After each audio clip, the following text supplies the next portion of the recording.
kinds of tongues and interpretation of tongues. Prophecy spoken of here is not the kind that most people are used to. The kind they are used to is the type that brings fear in the form of revelation, as seers, and so on and so forth. The type that doesn't bring a solution to what is revealed. This type of prophecy is the type that brings edification, exhortation, and comfort, usually carried out by the priests or prophets, prophesying to the people the mind of God in a known language. When those who are called prophets predict something that has happened or will happen, the person is not operating in the gift of prophecy, but in the word of wisdom or word of knowledge. Those who occupy the office of the prophet must be operating in these three gifts: the word of wisdom, the word of knowledge, and the gift of prophecy, at least. They can operate in more, but these revelational and utterance gifts are necessary.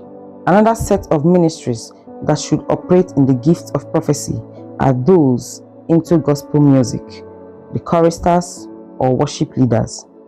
They sing prophetic songs to edify, exhort, and comfort the church. Prophetic songs straight from the throne room. The book of Psalms was given by prophecy.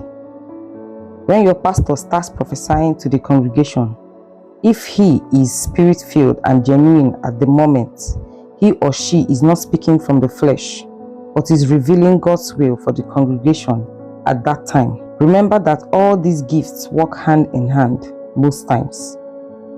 Even in your prayer life, you can prophesy to yourself while praying. You just speak the will of God as the Spirit gives utterances in your personal time of prayer. The diverse kind of tongues, when done publicly, has to have an interpretation. So most times this gift works hand in hand with interpretation of tongues. It can be from the same person and also different people with the different gifts.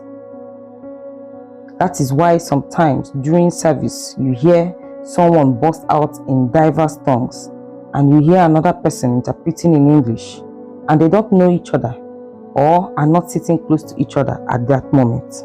People have testified that they hear a certain language, usually a known human language, spoken in tongues by one who does not know the language, and a message is passed to them. So the diverse in the diverse gifts of tongues could be both heavenly, divine language, and known language as the Spirit leads. The interpretation of these diverse tongues is not translation. Know the difference.